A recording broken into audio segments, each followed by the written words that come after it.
네, 찬양 시간이 참 은혜가 됐습니다. 늘 제가 말씀을 전하는 순서가 되면은 찬양 시간이 너무 짧은 것 같고 더 길었으면 좋겠다. 지난주도 너무 좋더라고요. 그냥 앉아서 막 같이 찬양 부르고 같이 말씀 듣는 게 참 너무 은혜가 되고, 너무 이제 앞에 나와서 말씀을 전하는 자리가 참 무겁고 참 부담이 되는데, 귀한 주셨으니 또 주님을 의지하는 마음으로 말씀을 전하도록 하겠습니다. 우리가 계속 이제 진행하고 온 이제 개인 전도라고 하는 있습니다. 그래서 이제 알프레드 깁스 형제님이라고 하는 분이 이제 저술한 책이고요. 오늘 말씀드릴 내용도 이제 방금 이제 아마 유인물을 다 나눠주신 것 같은데, 여기 나오는 이제 이 책 공과를 중심적으로 해서 여기 있는 형제님도 참 간증이 좋으신 형제님이시거든요. 그래서 평생토록 주님께 삶을 드리고 남아공에서 태어나서 일찍이 주님을 영접하고 또 많은 세계 곳곳을 다니면서 결혼하지 않은 걸로 알고 있거든요. 독신으로 살면서 하나님의 전도를 위해서 정말 삶을 다 드린, 그리고 이제 마지막 인생의 마지막은 이제 교통사고로 돌아가셨어요. 근데 교통사고 돌아가셨는데 마지막 순간까지 이 전도를 위해서 정말 온 열정을 부은 또 형제님으로 알려져 있고, 엠마오 이제 교재 중에 주의 만찬과 침례라고 두 가지 예식, 주의 만찬과 침례라고 하는 그 책이라던가 우리가 많이 읽혀지는 그런 책도 저술하시고, 여러 가지 시나 찬송을 작사 작곡한 형제님이라고 이렇게 보니까 나와요. 그래서 참 간증이 또 많은 경험이 있는 형제님이시기에 형제님이 이제 적은 이런 책의 내용들을 중심으로 해서 또 중간중간에 읽으면서 저도 아멘이 되고 또 개인적으로 깨달아진 부분을 함께 나누는 식으로 진행을 하도록 하겠습니다. 오늘 나눌 본문은 주제는 불신자 유형별 전도 방법이라고 되어 있습니다.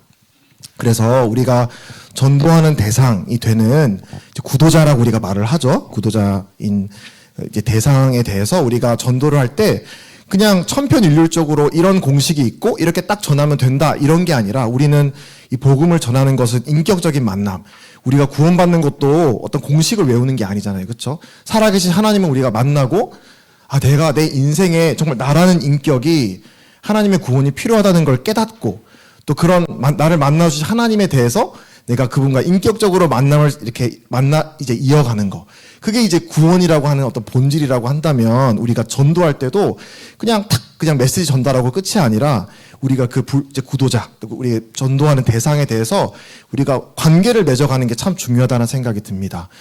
저도 약해요. 그런 게 참 약한 사람인데 그렇게 배워가고 있고, 여기 있는 모든 청년분들도, 그러니까 우리가 다 이 복음의 메시지의 어떤 내용도 중요하지만 사람을 이해하는 것도 참 중요한 것 같아요. 내가 내 옆에 있는 전도라고 하는 말을 들었을 때 늘 생각나는 사람들이 있잖아요. 그렇죠? 그 사람이 어떤 필요가 있는가, 어떤 사람인가, 이런 것들을 이해할 필요가 있습니다. 그래서 이제 그런 것들을 이제 많은 어떤 이제 경험이 있는 형제님이 몇 가지 이제 분류를 해가지고, 이런 사람에 대해서는 우리가 이렇게 접근하면 이제 지혜로운 것입니다라고 이제 우리에게 권면해주는 그런 내용이라고 보시면 될 것 같습니다. 그래서 이 본문의 이제 결론은 이제 마지막 문단에 가시면 잘 적혀 있어요. 그 제일 마지막 문단에 보시면 이제 결론적으로 모든 경우에 공통된 핵심 원리는 정해진 공식이 아니라 성령께 의지하여 사람을 진심으로 사랑하고 말씀을 적절하게 사용하는 것이다. 우리는 상대의 형편을 존중하고 논쟁보다 복음의 본질에 집중하며 항상 그리스도의 인격과 십자가를 중심에 두어야 한다라고 이제 요약을 해놨는데, 정말 이게 정말 가장 중요한 부분인 것 같습니다. 그래서 이게 정해진 공식이 아니라 성령께 의지한다라는 이제 구절이 있죠. 정말 맞는 것 같아요. 이 모든 사람에게 다 통용이 되는 그냥 천편일률적인 어떤 개인 전도 방식은 없는 것 같아요. 그 사람에게 필요한 또 영적인 그런 것들을 잘 해주는 여러 가지 방법들이 존재합니다. 우리가 믿는 주님은 한 분이시고 또 복음도 하나이지만 그 사람을 대하는 방식, 또 그 사람의 상태, 이런 것들은 다 다르기 때문에 그것을 우리가 인지한다면 우리는 하나님은 모든 사람의 마음을 아시지만 우리는 모르잖아요. 그게 참 전도할 때 제일 큰 도전이 되는 것 같아요. 저 사람이 진짜 필요한 게 뭘까? 저 사람의 마음은 어떤 마음을 가지고 있을까? 우리는 모르잖아요. 그렇죠? 그게 우리로 하여금 성령님을 의지하게 하는 그런 부분인 것 같아요. 우리는 하나님이 아니기 때문에 그 사람의 진짜 그 마음의 그 갈증과 필요를 모르기 때문에 그 성령님을 의지하는 마음으로 우리가 사람을 대해야 된다. 그리고 이제 우리가 늘 들어왔지만 이 복음을 듣는다고 하는 거, 구원받는다고 하는 거는 이 죄와 허물로 죽었던 영이 소생이 되는 것이다라고 우리가 잘 알고 있습니다. 그냥 착한 사람으로 우리가 계도하고 이렇게 발전시키고 이런 수준이 아니라 죽은 사람이 살아나는 것이 바로 이제 구원이라고 하는 것이죠. 그렇기 때문에 더더욱 우리는 내 힘으로 이 사람을 구원시킬 수 없구나. 내가 열심히 이 사람에게 봉사하고 섬기고 따뜻하게 마음을 열기 위한 노력들을 하겠지만 나는 인간이기 때문에 이 물을 주는 누구였죠? 씨를 뿌리는 바울이 있었고 물을 주는 아볼로가 있었고 하지만 결국 자라게 하시는 분은 하나님이라고 했던 그 말씀이 있듯이 우리가 노력과 수고가 있지만 결국 그 영혼에게 생명을 주시고 죄와 허물로 죽었던 깨닫지 못하는 소경과 같은 그 영혼의 눈을 탁 뜨게 하시는 그 주체는 누구시냐라고 했을 때 바로 하나님이 그렇게 하신다라고 성경은 아주 강하게 말씀해주고 있습니다. 그걸 우리가 늘 개인 전도할 때 마음에 새기면서 이제 전도해야 되지 않나 생각을 합니다. 그래서 생명의 근원 대신 하나님의 사역이다. 우리도 그것에 동참하는 동역자로서 일꾼으로 우리 이제 개인 전도를 하는 것이지만 성령님께 의지해야 된다라고 말씀을 하십니다. 그래서 각 사람이 처한 환경, 마음의 상태, 그리고 영적인 필요가 다 다릅니다. 그래서 우리는 우리의 유한한 이해와 경험을 바탕으로 성령님께 의지하는 마음으로 그 사람을 사랑하고 전도해야 된다. 그 다음에 보면 이제 사람을 진심으로 사랑하고라는 구절이 나오죠. 저는 이 말씀이 더 좋은 것 같아요. 조금 이제 뉘앙스가 필요합니다만 우리는 구도자를 전도의 대상이 아니라 사랑의 대상으로 봐야 된다라는 그런 표현을 쓰는 사람들이 있어요. 전도의 대상으로 봐야죠. 그 사람이 진짜 필요한 게 구원이고 우리가 전도하는 게 궁극적인 목적이니까. 그런데 제 경험으로도 아는 것 같아요. 이 사람에게 뭔가를 바라고 뭔가 교회의 어떤 특정한 출석을 뭔가 내가 기대하고 있고 어떤 뭔가의 변화를 내가 기대하면서 뭔가를 내가 호의를 베풀면 그 사람이 아는 것 같아요. 뭔가 이 사람은 나를 진짜 사랑해서 이런 호의를 베푸는 게 아니라 나한테서 뭔가를 원하는 게 있구나. 근데 그게 꼭 나쁘다고 저는 볼 수는 없습니다만 우리가 정말 그 사람의 마음을 열기 위해 다가가기 위한 지혜로운 방법 중에 하나는 그 사람을 그냥 개종의 대상 아니면은 그 사람이 갖고 있는 사상을 틀렸다라고 입증해야 되는 대상 아니면 내 기준이 있고 그 내 기준에 맞춰야 되는 그런 대상으로 보는 것이 아니라 사랑의 대상으로 진심으로 사랑해야 되는 대상으로 본다는 것이 참 아멘이 되는 그런 부분인 것 같습니다. 저도 이제 이번에 청년의 MT 때 이제 분반 그룹 교제를 하면서 그런 부분을 나눴습니다. 저는 이제 사람에 대한 개인 전도를 할 때 큰 저의 어떤 컴플렉스나 제가 갖고 있는 두려움, 제가 갖고 있는 큰 이런 어려움 중에 하나는 그 사람이 나를 거부할 것 같은 그 사람이 내가 다 열고 우리 사랑이라고 하는 게 상처 받을 수 있는 거잖아요. 그렇죠? 그 사람이 나를 거절할 수도 있는 거고 나 당신을 사랑해요. 그래서 이런 메시지를 들고 오는 거고 사랑하고 싶어요라고 내가 다가가지만 그 사람은 그걸 내 마음을 알아주지 않을 수도 있는 거잖아요. 그렇죠? 그게 너무 두려움이 마음 한켠에 있는 것 같아요. 그래서 늘 나의 어떤 자존심, 체면, 이제 상처를 좀 덜 받게 하기 위한 어떤 볼을 하나 딱 남겨놓고 그리고 마음을 열어주는 그런 제 자신을 보는 것 같아요. 근데 이제 하나님의 사랑에 대해서 저도 나이가 많은 사람은 아니지만 점점점 인생을 배워가면서 깨달아가는 거는 하나님이 저와 또 여러분들을 사랑하신 그 사랑의 방식은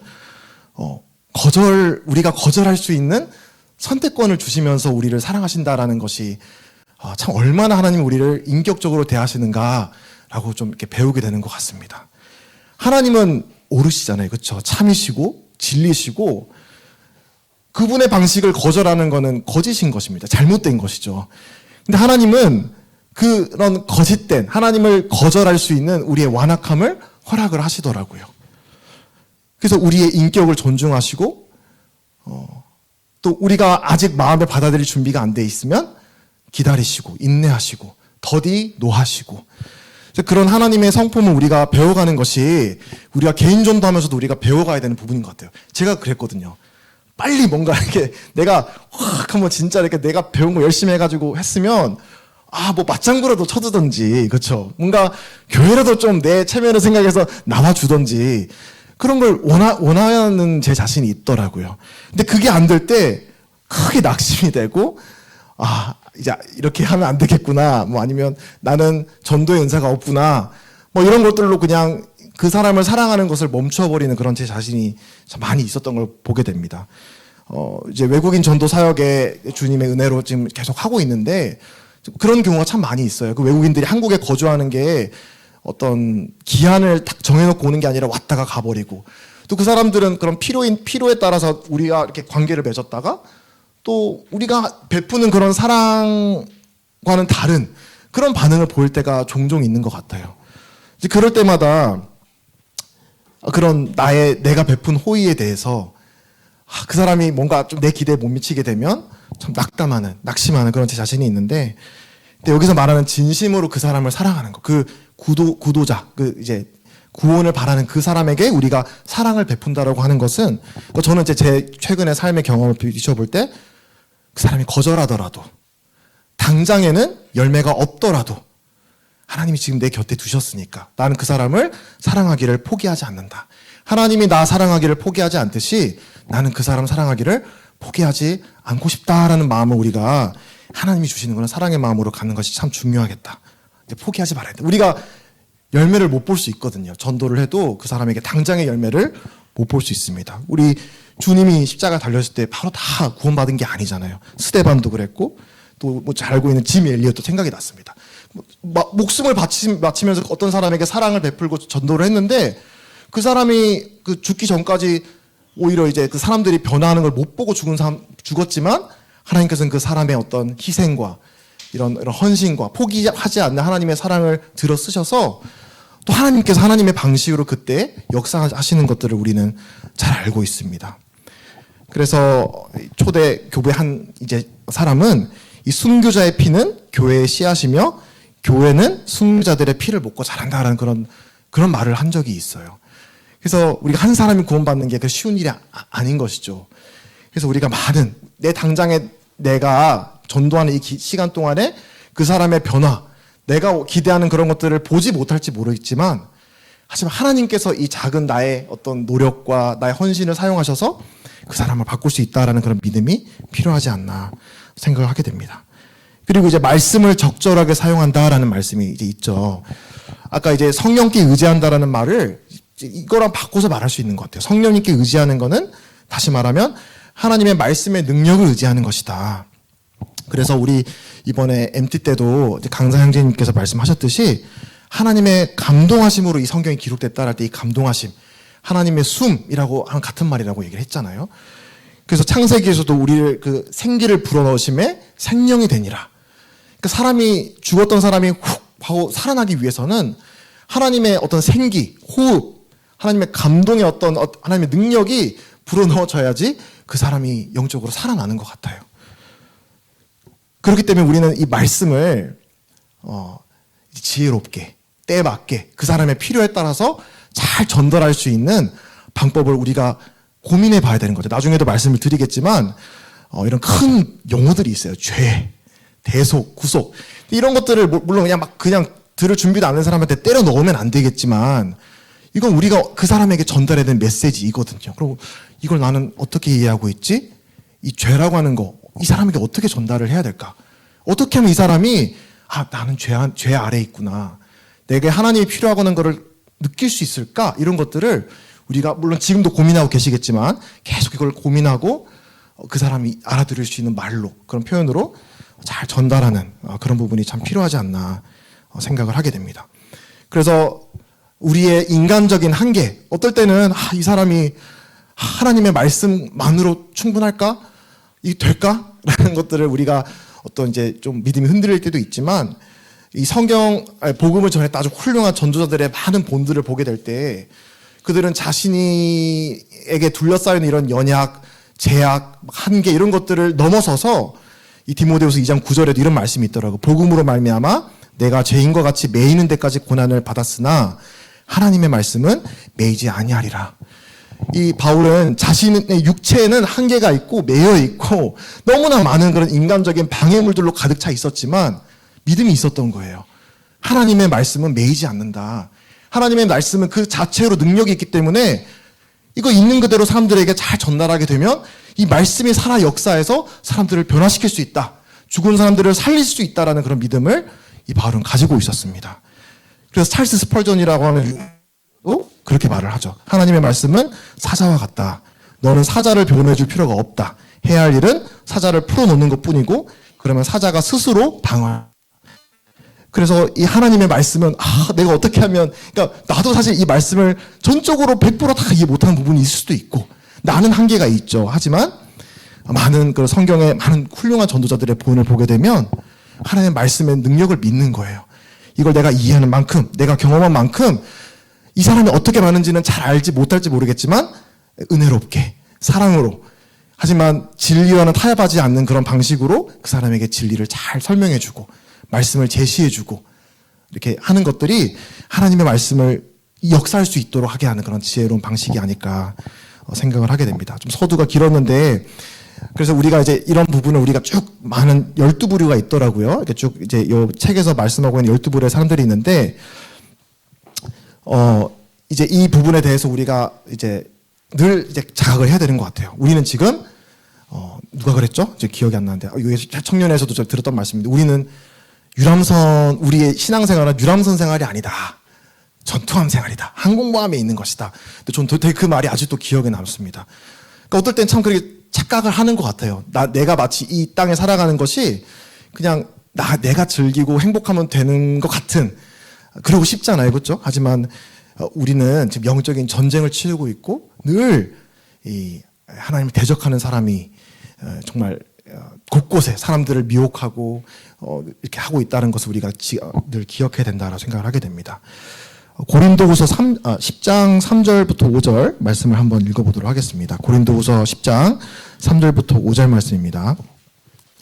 우리가 육신으로 행하나 육신에 따라 싸우지 아니하노니 우리의 싸우는 무기는 육신에 속한 것이 아니요 오직 견고한 진도 무너뜨리는 하나님의 능력이라. 모든 이론을 무너뜨리며 하나님 아는 것을 대적하여 높아진 것을 다 무너뜨리고 모든 생각을 사로잡아 그리스도에게 복종하게 하니.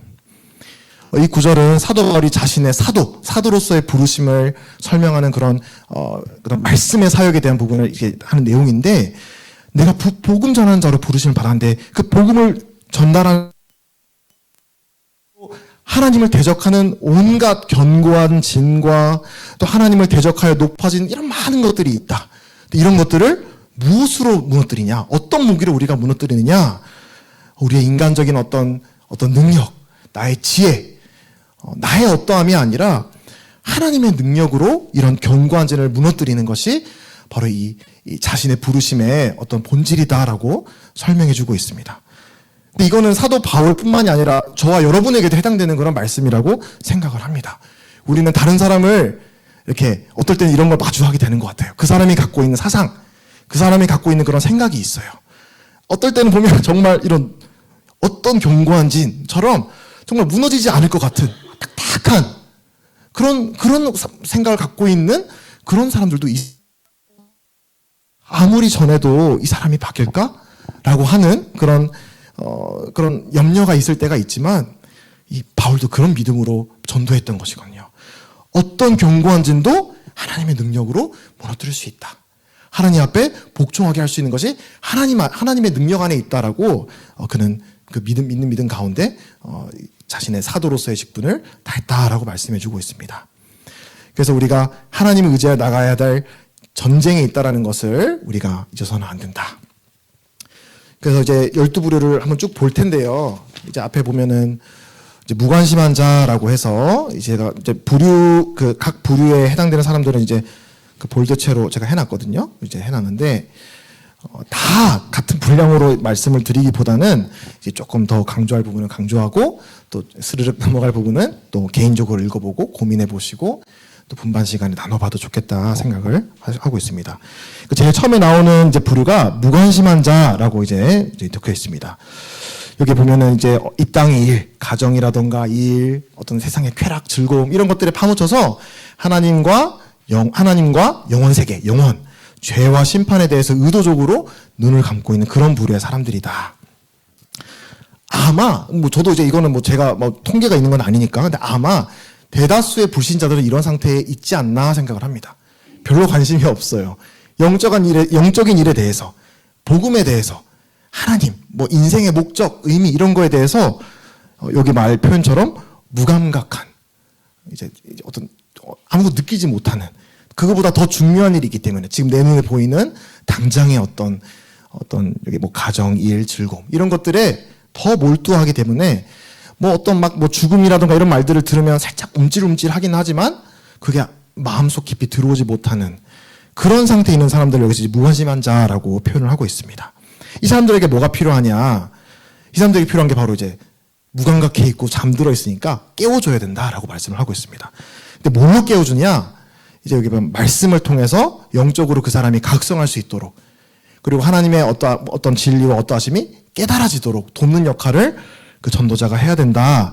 그래서 그 구체적인 단계를 7단계로 딱딱딱 이렇게 아주 보기 좋게 잘 정리를 해 놓았더라고요. 그래서 제일 먼저 이 단계가 1 끝나면 2 끝나면 3 이렇게보다는 이게 다 유기적으로 이제 또 같이 돌아가는 것 같아요. 그래서 어떨 때는 1 상태와 3 상태가 다 맞물려 가지고 함께 이제 진행이 될 수 있는 부분인데 어쨌든 이제 다 각자가 필요한 그런 영역들인 것 같습니다. 처음에 이제 해결이 될 부분이 구원의 필요와 죄의 자각 깨우기라고 이제 타이틀을 소제목을 붙였습니다.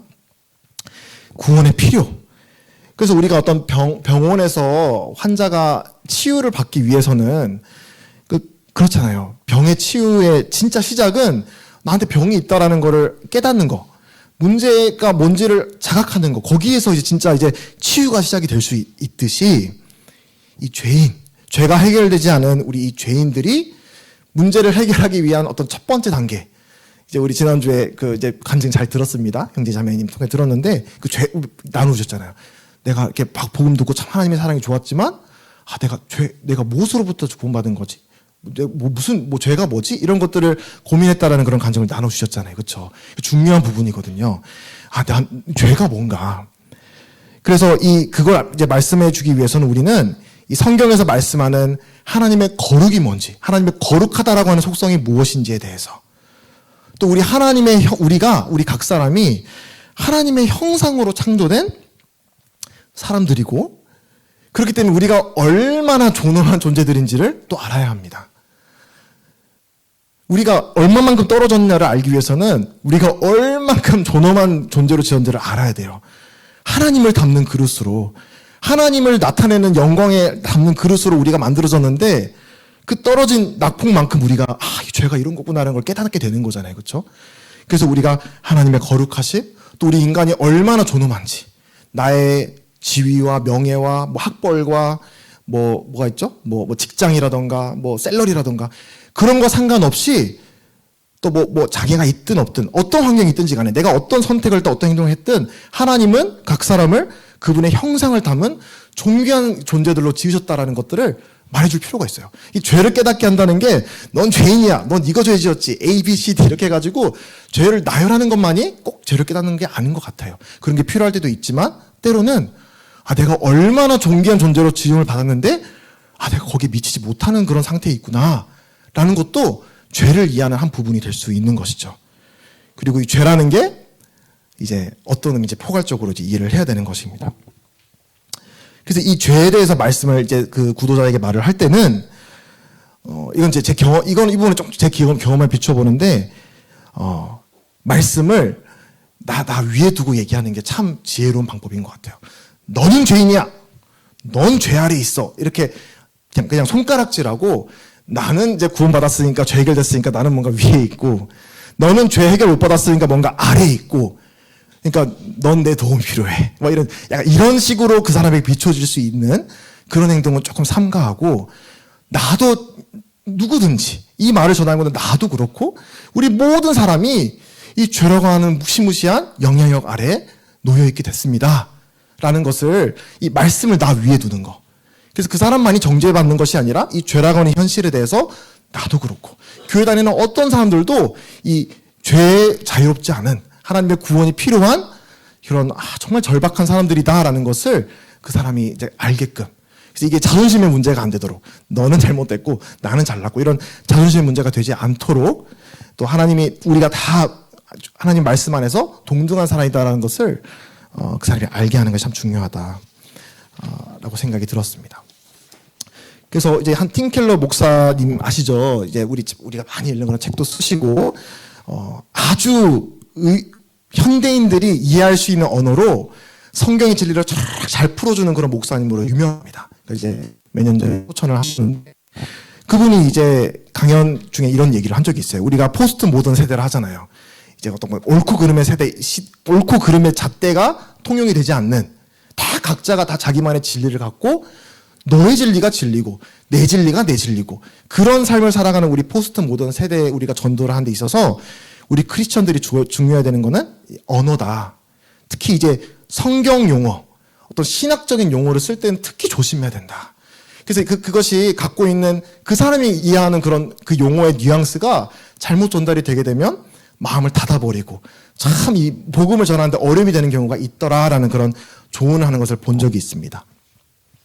그래서 앞에서 제가 죄라는 말도 제가 얘기를 드렸는데, 이제 구원받은 분들 여기 계시면 나는 이제 죄에서 구원받았으니까 죄는 이제 생각하지 않아도 돼 라고 절대 생각 안 하시면 좋겠어요. 우리는 더 깊이 우리 크리스천이 이제 더 신앙 안에서 깊어질수록 죄에 대해서 더 깊이 이렇게 체감하고 뼈저리게 죄의 어떤 깊이와 죄가 무엇인지에 대해서 알아가는 것이 어떤 신앙의 성숙의 하나의 측면인 것 같아요. 그래서 이 죄라는 용어에 대해서 한번 생각을 해보시길 바래요. 저도 계속 고민하고 있거든요. 어떻게 하면 뭐 이런 복음반이라던가 개인적으로 이렇게 그 복음 상담할 때 이 죄라고 하는 거, 죄라는 건 성경에 나온 용어니까 뭐 가끔 저도 이제 다른 이해하기 쉬운 말로 이렇게 대용해서 쓰기도 합니다. 뭐 인간이 갖고 있는 본질적인 문제라던가 쓰기도 하는데, 죄는 죄거든요. 성경에서 말씀하고 있는 용어니까 이걸 이제 써야 되는데, 우리가 어떻게 하면 이 죄라고 하는 용어를 정확히 성경의 진리와 타협하지 않으면서도 우리 현대인들이 갖고 있는 죄라는 용어를 딱 들었을 때 떠올리는 인식하고 조금 이제 바로잡을 수 있는 방식으로 이 죄를 잘 설명할 수 있을까라는 것들을 한번 고민해 보면 좋겠습니다.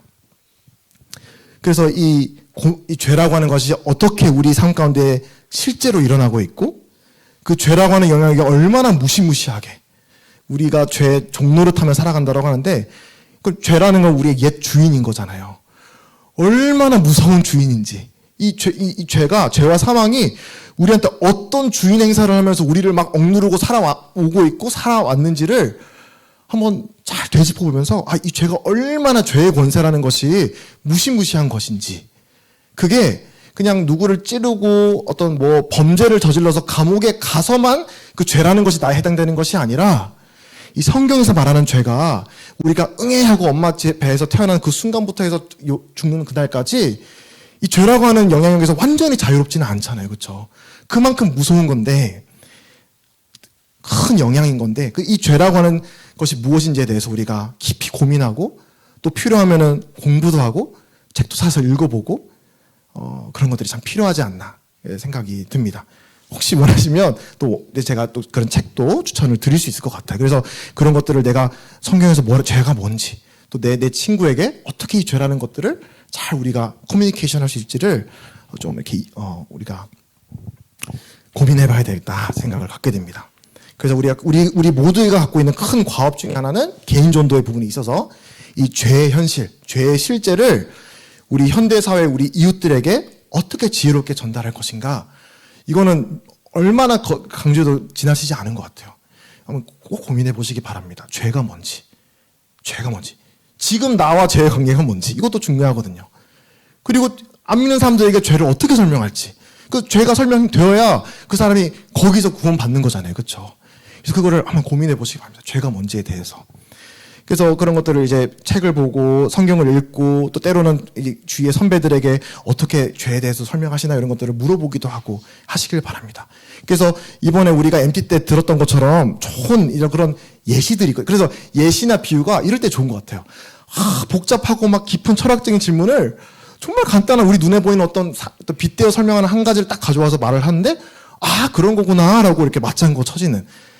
이제 그게 막 모든 철학적인 논쟁을 다 해결해 주진 않지만, 그게 이제 정말 비유가 어떨 때는, 그래서 저는 부러워요. 비유를 잘하는 사람들을 보면. 저는 잘 못하는데, 그런 비유를 잘 가져오고, 예시를 잘 듣는 사람들이 정말, 그래서 많이 배웁니다. 그런 사람들을, 이제 그런 책들을 보고 배우는데, 그런 것들을 이제 보게 되면은, 메모해 놓았다가, 이런 거 나중에, 내가 복음 전도할 때 이런 비유를 써봐야지. 그래서 예전에 학생회 때 윤영채 형제님이 저 아직도 기억나는 게 참 좋은 예시라고 생각된 게, 잘려나간 나뭇가지.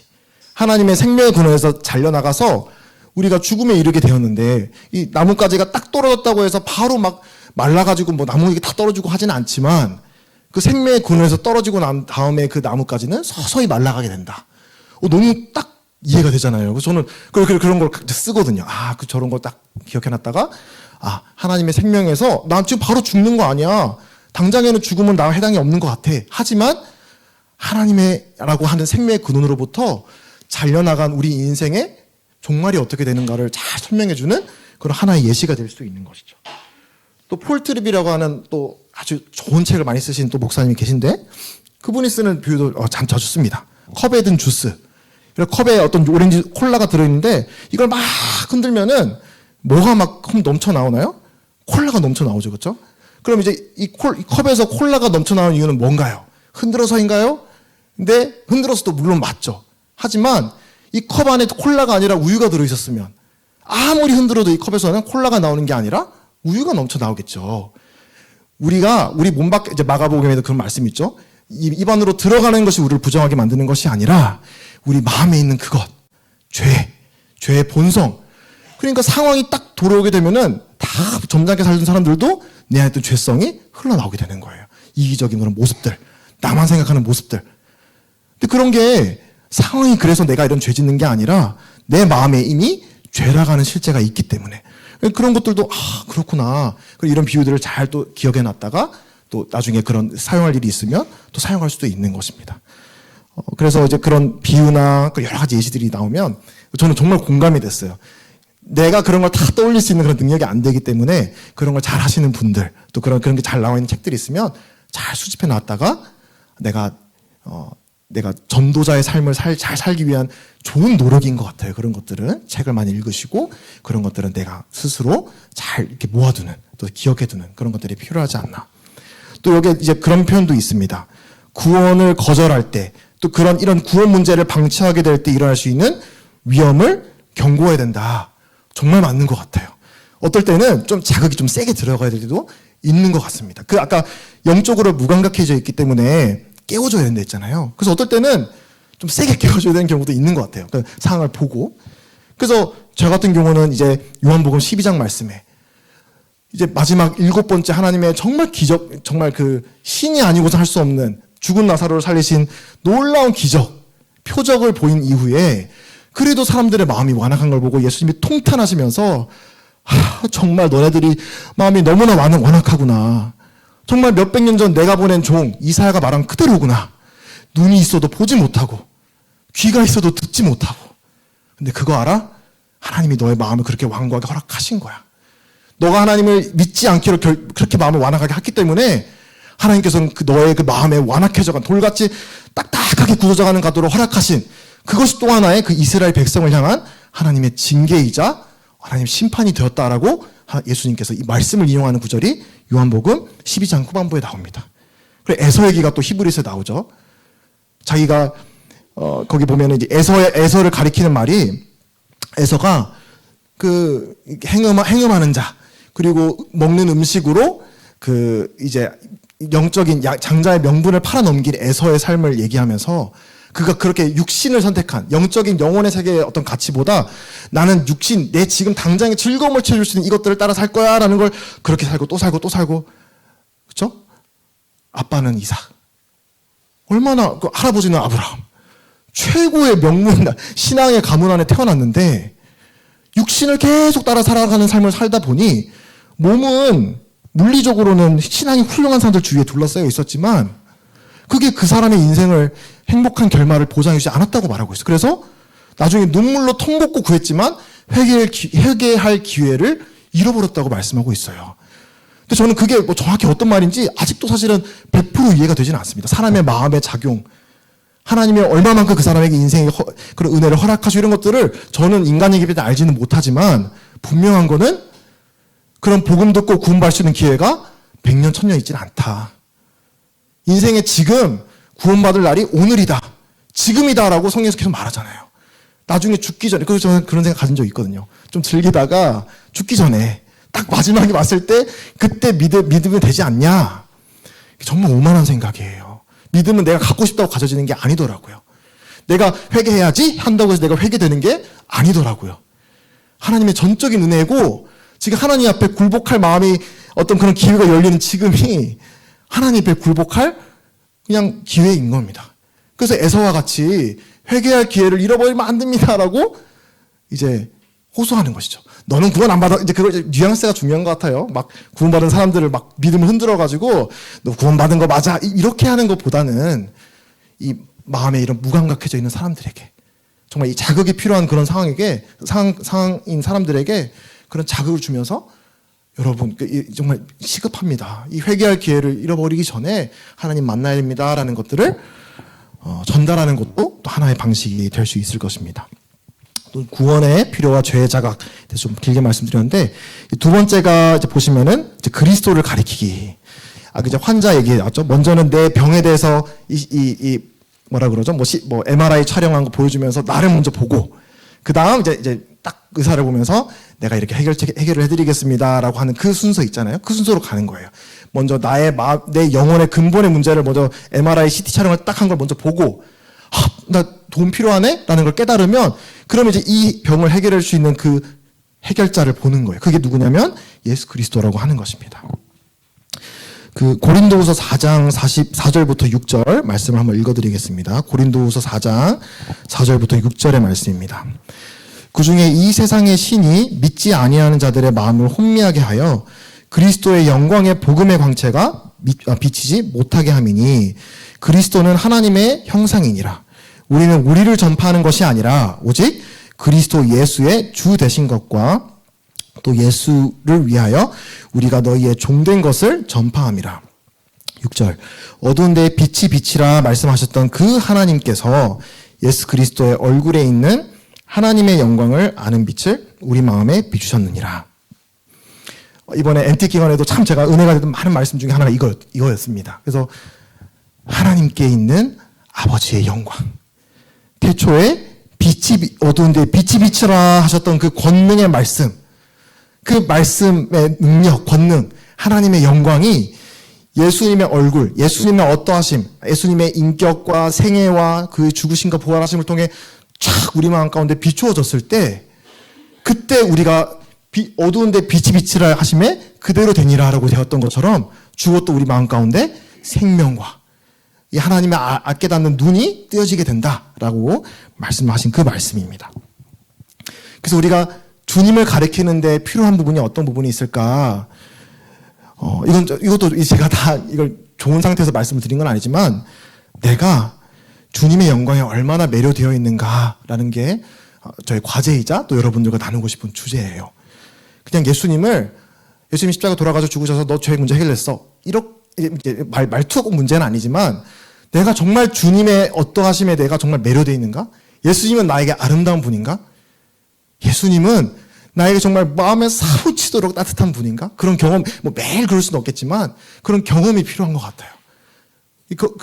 그런 말씀 많이 하셨잖아요. 이번에도 내가 납득이 되고 내가 경험되어지고 그런 것들을 우리가 나눌 수 있다라고. 그래서 이 예수님을 가리킨다라고 했을 때 내가 만나고 경험하는 그런 주님이 너무 아름다우셔야 되는 것 같아요. 소개하고 싶은 분이어야 되는 것이죠. 이분 정말 만나야 되는데 라는 마음이 마음 가운데 충만한 삶. 그게 이제 효과적인 전도의 어떤 비결인 것 같습니다. 그래서 우리가 이제 가는 그런 그 통독 범위가 있지만 어떨 때는 이제 구약을 오랫동안 가게 되면 이제 우리가 신약을 좀 안 읽는 경우가 있잖아요. 그런 경우는 좀 내가 계획을 해서 사복음서를 계속 부지런히 읽는 거예요. 예수님의 생애가 사복음서에 나와 있잖아요. 그렇죠? 사복음서를 부지런히 읽어 보십시오. 그러면 그래도 예수님의 그 말 하나에 거기에 뭔가 담겨 있는 예수님의 어떠하심이 있거든요. 그런 것들을 늘 내 마음 가운데 품고 이제 그런 것들을 이제 그 만난 주님, 내가 매료된 그 예수님의 아름다움을 내가 다른 사람들에게 전한다라는 것을 마음에 심어 두시기를 바랍니다. 그래서 이 마음에 비친 예수 그리스도의 얼굴에 있는 하나님의 영광을 아는 빛을 우리 마음에 비추셨느니라 라고 6절에 끝이 나고 7절에 뭐라고 되냐면 우리가 이 보배를 질그릇에 가졌으니 이는 심히 큰 능력은 하나님께 있고 우리에게 있지 아니함을 알게 하려 함이라. 예수님이 이렇게 아름다우신 거를 우리가 전할 수 있는 삶이 완벽한 사람은 아닌 것 같아요. 여기도 말하지만 이런 아름다운 보배가 어디에 담겨 있냐면 질그릇에 담겨 있다라고 하세요.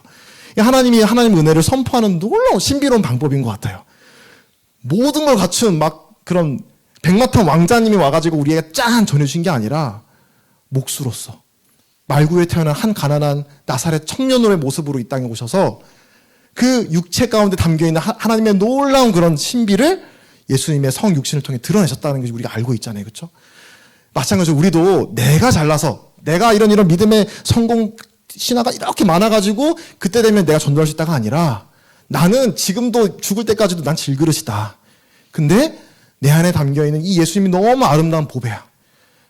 이렇게 우리가 이걸 우리가 이제 전도의 개념으로 생각을 해야 되는 것 같아요. 어떨 때는 위축이 돼요. 이렇게 신앙생활을 훌륭히 하시는 분들을 보면, 야, 난 저렇게 못 사는데, 이 전도는 저런 분들의 것이구나. 근데 이제 바울이 말하는 그런 이 진리를 보게 되면, 우리는 이 보배를, 이 하나님을 알게 하는 영광의 빛을 담은 이 보배를 우리는 질그릇 같은 우리 가운데 두셨다라고 말씀을 하시고 있습니다. 그래서 이제 교단에 있는 한 목사님이지만 예전에 있던 옥하는 목사님이라고 아시죠? 예, 유명한 목사님이신데 그분이 했던 조언이 저는 참 좋은 조언이 있는 것 같아요. 그 날마다 십자가를 바라보라라는 이제 설교가 있는데 거기에 이제 늘 아침마다 10분씩 그 예수님이 십자가를 기억하라는 그 조언을 주고 있습니다. 저는 좋은 조언인 것 같아요. 우리 십자가 안다고 생각하지만 아니거든요. 그 십자가를 또 아니면 그 복음서를 통해 나타난 예수님의 영광을 하루에 10분이라도 30분이라도 나에게 그 마음에 채워주시도록 기도하면서 예수님의 어떠하심을 알게 해주십시오. 내가 누군가한테 전하기 전에 이 예수님이 나에게 얼마나 아름다운 분이시고 얼마나 고마운 분인지를 제가 알게 해주시고 깨닫게 해주세요라고 기도하면서 우리가 이제 경건의 시간을 날마다 가지는 게 중요하구나. 3번은 이제 믿는다는 것의 의미를 설명한다라고 되어 있습니다. 믿음의 의미 설명. 이것도 참 중요한 부분인 것 같습니다. 그래서 결국 하나님께서 은혜로 베푸신 이것을 우리가 믿음으로 구원받는다라고 했는데 믿는다는 게 뭐냐. 이것도 우리 특히 2세대 크리스천들이 늘 하는 말이잖아요. 그치? 여기 내려와야 되고, 그렇죠? 믿음과 아는 것의 차이. 저는 너무 공감이 됐고, 그런 고민들을 계속 이제 우리 교회에 있는 자녀 세대들, 또 2세대, 3세대, 4세대가 그런 고민을 하는구나라는 게 참 되게 크게 와닿았던 것 같습니다. 근데 여기서 이제 믿음을 잘 설명해 줄 필요가 있다. 그래서 전인격적인 신뢰와 의탁이다. 이제 인격을 이루는 3요소 혹시 아시나요? 인격을 이루는 3요소. 아시는 분 있나요? 네. 전인격적인 신뢰와 의탁이다. 지정의라고 얘기를 하더라고요. 그래서 아는 것과 감정과 의지. 이게 이제 우리의 인격을 이루는 어떤 3요소라고 우리 보통 불린다고 합니다. 그래서 우리가 하나님을 믿는다라고 했을 때 아는 것도 필요한 것이죠. 모르는데 믿을 수는 없는 것이죠. 지식이 필요하고 하나님의 말씀의 정보라는 것이 내 귀에 들어오는 게 중요한데 또 감정만 있으면 안 돼 이렇게 얘기를 하잖아요. 그렇죠? 근데 감정도 그 믿음의 하나의 일부인 것이죠. 그렇죠? 그리고 의지. 내가 믿는다면 이렇게 행동으로 나온다. 이런 요소들이 그 믿음이라고 하는 전인격적인 신뢰와 의탁을 이루는 요소들이고 솔직히 말씀드리면 얼마만큼의 이 전인격적인 신뢰 의탁이 탁탁 요소가 이렇게 이루어지면 그게 구원에 이르는 믿음인가? 이거 저는 모르겠어요. 그건 정말 모르겠더라고요. 그 사람이 얼마만큼 그 변화가 믿음이 보여져야 이 사람이 구원받고 나는 걸 저는 솔직히 그걸 판별할 수 있는 자신은 그냥 없는 것 같습니다. 근데 이제 이분이 이제 좋은 그 부분 중에 하나가, 근데 이제 이 믿음 자체, 내가 믿음이 얼만큼 있고 어느 부분에서 어떤 레벨 몇의 어떤 믿음이 있냐, 이거를 믿음 자체에 집중하기보다는 그 믿음의 대상에 우리가 초점을 맞추자라는 게 참 아멘이 됐어요. 그래서 이 성경에서도 결국 참 믿음이 참인지 아닌지를 거르는 거는 그 믿음의 신앙이 얼마나 깊은지가 그 사람의 참 믿음을 결정짓지 않는다라고 우리가 알 수 있습니다. 나는 옥상에서 뛰어내리면 나는 하늘을 날 수 있을 거야 라는 그런 망상에 내가 빠져 있다고 얘기를 한다면 그걸 내가 다 믿어요. 진짜로. 진짜 믿어요. 하지만 그건 참 믿음이 아니죠. 깊은 신앙으로 거짓을 믿고 있는 거잖아요. 그렇죠? 이 성경에서 말하는 참 믿음, 우리를 구원에 이르게 하는 믿음은 그 약하더라도 그 믿음의 대상을 어디에 두느냐? 참인분한테, 하나님께, 하나님의 구원의 길이라고 여신 그 분에게 우리 믿음을 두는 행위가 참 믿음이다라고 성경은 말씀하십니다. 그래서 이제 이건 좀 곁다리 얘기지만, 그래서 우리가 이제 아는 것과 믿는 것의 차이, 이거를 저도 엄청 고민을 오랫동안 해본 입장에서 또 이제 그게 어떤 면 필요하고 또 그런 과정들일 수 있는데, 또 우리가 이제 신앙을 생각할 때 그런 경우도 있는 것 같아요. 어떨 때는 극단으로 가면 안 된다. 뭐 이런 너무 지식주의로만 가도 안 되겠지만, 지식을 배척하는 반지성주의, 그런 것도 있을 수 있거든요. 어떤 신비한 체험, 뭐 어떤 뭔가 말하는 이런 거. 예, 죄송해요. 말로 표현이 안 되는데, 그런 것도 있을 수 있죠. 그런 신비로운 체험이 있을 수 있는데, 지성을 막 배척하면서, 지식은 나쁜 거야. 지성은 나쁜 거야. 라고 하는 것도 우리는 이제 경계해야 된다. 그래서 지식도 필요하고, 또 그런 감정의 자연스러운 어떤 그런 것도 나올 수 있다.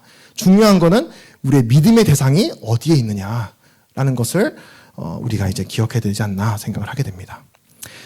그리고 이제 네 번째, 그리스도의 주되심을 설명한다라는 말이 있습니다. 그래서 이것도 로마서 10장 9절 10절을 인용한 말씀에 근거해서, 너희 입으로 예수를 주로 시인하면 또 하나님께서 그를 죽은 자가 살리신 것을 내 마음에 믿으면 구원을 받으리라 라고 말씀을 하시고 있습니다. 네.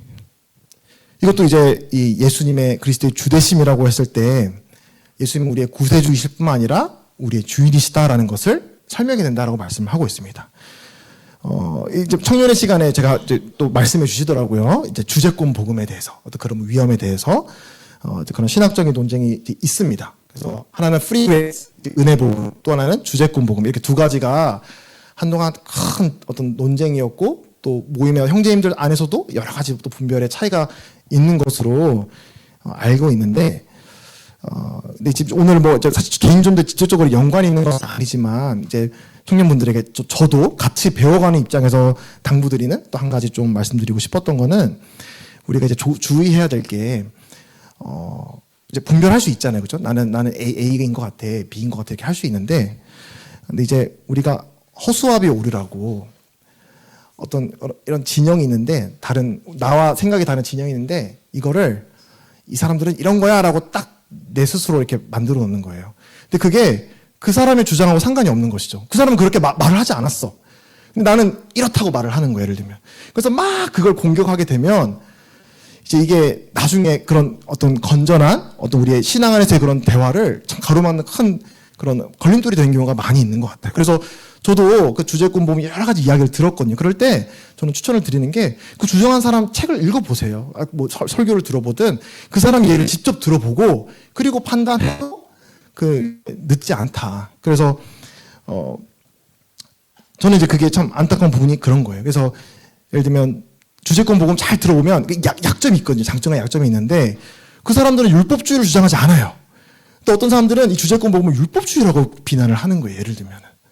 또 주제권 복음이 이제 그 은혜 복음 쪽, 이지 빌리비즘, 그러니까 뭐라 그래요? 어떤 그냥 무임승차론, 도덕 폐기론자. 은혜 복음 믿는 사람들은 도덕 폐기론자 아니에요. 우리 선행을 위해 지음받았고, 살아가는데 우리 살아가는데 말하잖아요. 그렇죠? 근데 만약에 주제권 있는 사람들이 우리를 가리켜서, 얘네들은 도덕 폐기론자 말하면 그건 허수아비잖아요. 우리가 아니라. 그렇죠?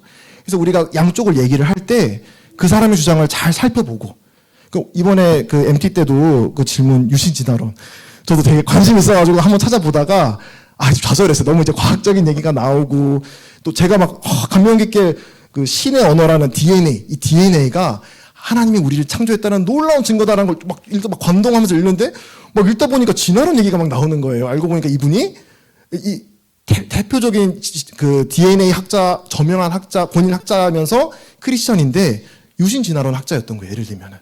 그래서 막 깨고 막 머리가 또 이렇게 막 어지러워지고 그러던 경험이 있는데 형님이 참 지혜로운 그런 태도를 우리에게 보여주신 것 같아요. 섣불리 막 너는 사탄이야 막 이렇게 말하는 게 아니라 우리가 한계가 있고 유한하고 또 과학이 진보되면서 이렇게 저렇게 되는 것도 여러 가지 논의가 있을 수 있다. 그래서 예수 그리스도 안에 있는 그 믿음을 가진 형제라고 하면은 그 형제를 대하듯이 이렇게 존중하는 마음으로 대화를 잘 해나가는 게 필요하다라는 게 참 필요하지 않나. 그래서 창세기 1장에 보시면 여러 번 반복되는 이제 표현이 하나님께서 각기 그 종류대로 뭐 날짐승을 들짐승을 지으심에 종류대로 각기 그 종류대로 이렇게 표현을 하거든요.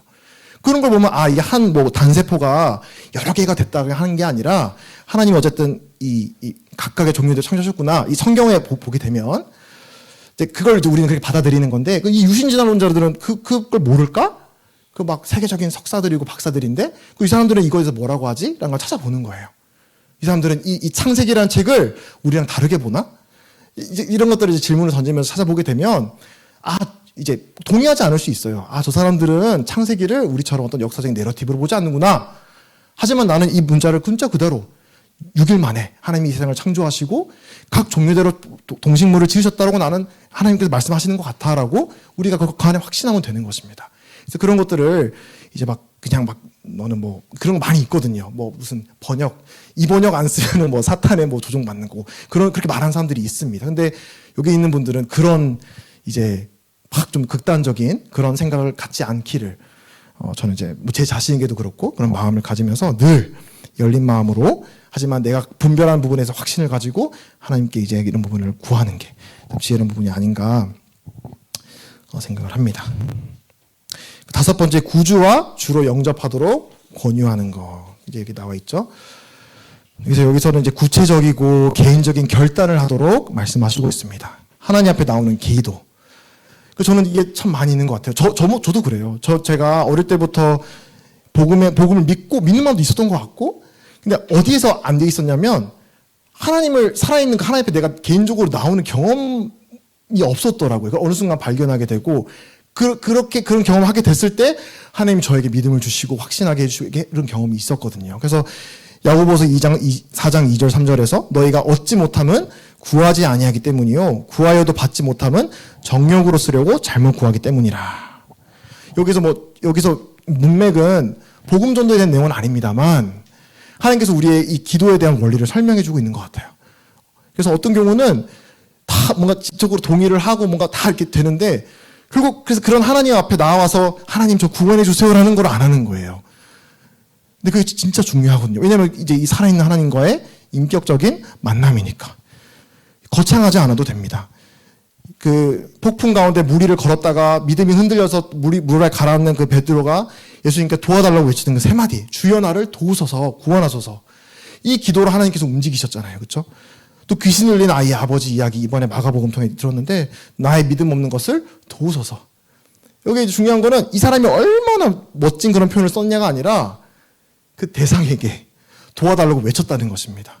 그래서 때로는 우리가 이제 이제 구도자 이제 이제 구원을 이제 뭔가 받고 어떻게 할지 모르는 그런 상황에 있는 구도자들에게 우리가 권유할 수 있는 거는 이제 하나님 앞에 나아가도록 내 설명도 듣고 뭐 이해되는 거 좋은데 결국은 이제 당신이 하나님 앞에 나아가서 저의 죄를 용서해 주신 것을 뭐 믿게 해 주십시오. 감사합니다. 이런 하나님 앞에 개인적으로 나가라가는 기도를 하도록 권하는 것이 참 중요하구나라고 배우게 되었습니다. 그래서 야고보서 앞에 이제 1장에도 그런 말들이 있더라고요. 너희 중에 누구든지 지혜가 부족하거든 모든 사람에게 후히 주시고 꾸짖지 아니하신 하나님께 구하라. 그리하면 주시리라. 라고 하나님께서 우리에게 넉넉히 주시는 우리가 구할 때 넉넉히 주시는 하나님이다라고 우리는 확신할 수 있고 그 믿음으로 다른 사람들을 이제 권할 수 있다라고 말하고 있습니다. 와, 시간을 못 지켰네요. 죄송합니다. 네. 네. 원래 이거 말씀 준비하면서 또 막 질문, 우리를 어렵게 하는 질문에 대해서도 해가지고 막 생각난 대로 집어넣었더니 시간을 완전히 오버했네요. 네, 이제 마무리하고 또 다음에 기회 되면은 또 그때도 나누도록 하겠습니다. 구원의 확신을 갖도록 돕는다. 거듭난 이후로도 우리가 믿음이 흔들릴 수 있느냐? 흔들릴 수 있다라고 성경은 말씀합니다. 성경에도 많이 나오죠.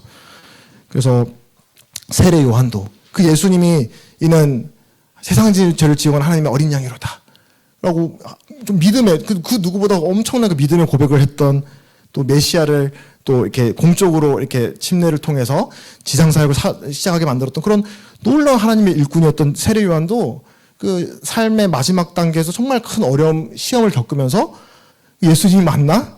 내가 다른 일을 기다려야 됩니까? 라고 이제 믿음이 흔들리는 그런 장면들이 나오거든요. 그럴 수 있는 거예요. 그러면 그 앞에 예수님의 침례 그 사건에서 침례 요한의, 세례 요한의 믿음은 거짓된 거고 잘못된 거냐? 저는 그렇게 분별하지 않습니다. 이제 그 말고도 베드로도 그렇고 얼마나 많이 믿음으로 시작했다가 또 훌륭한 믿음으로 걷다가 또 어떨 때는 넘어지기도 하고 이런 것들이 있거든요. 그래서 이 구원의 확신을 갖도록 돕는 것은 이제 이 침례받기 전에 또 구원의 어떤 시작 단계뿐만이 아니라 우리가 살아가면서 늘 배우고 또 우리가 이 확신 가운데 자라가야 되는. 그래서 구원받고 나면 죽음이 1도 두려워지지 않는 거. 저 되게 궁금했거든요. 왜냐하면 저는 죽음이 되게 두려웠기 때문에. 근데 이제 그런 성도도 있다고 생각을 합니다. 딱 구원받고 이제 거듭나고 나면 이제 그다음부터는 죽음은 정말 무섭지도 않은 그런 분들이 있는 것 같아요. 정말 큰 믿음의 그런 일꾼분들이 계신데, 하지만 죽음 이후에 나에게 어떤 본향이 있다라고 믿으면서도 그 자연스러운 내가 겪어보지 않은 일에 대한 두려움이 있을 수 있다라고 생각을 합니다. 근데 이제 저는 확실히 그런 게 있는 것 같아요. 딱 건강검진 받고 뭐 좀 이상한 게 있어가지고 일주일 뒤에 오십시오 하면은 되게 상상의 나래를 펼치면서 아직 그럴 나이가 아니신 분들은 무슨 말 하는 거지? 라고 생각할 수도 있고 또 공감할 수 있는 분도 있는데, 구원받았으면은 죽음을 두려워야지. 죽으면 주님을 더 일찍 보겠네. 이런 기쁜 마음이 들어야 되는데, 걱정이 되잖아요. 솔직히 걱정이 되고, 나 이러다가 처자식을 남겨놓고 이 땅을 떠나면 어떻게 될까? 네, 이제 그럴 수도 있죠. 가는데 이제 순서가 없으니까 이제 그럴 수 있는데, 그런 연약이 있는 것 같습니다. 근데 일본의 한 성도님이 그런 간증을 했다죠. 근데 그런 죽기 전에 그런 평안이 하나님께서 주신 특별한 은혜다. 그러니까 막 구원받고 자동으로 탁 생기고 쭉 그렇게 살아가는 게 아니라 우리가 그걸 구해야 되고 정말 죽음 앞에서 하나님께서 주시는 특별한 은혜로 그런 평안을 우리가 누리게 될 수 있다. 이런 간증을 이제 한걸 듣게 되었습니다.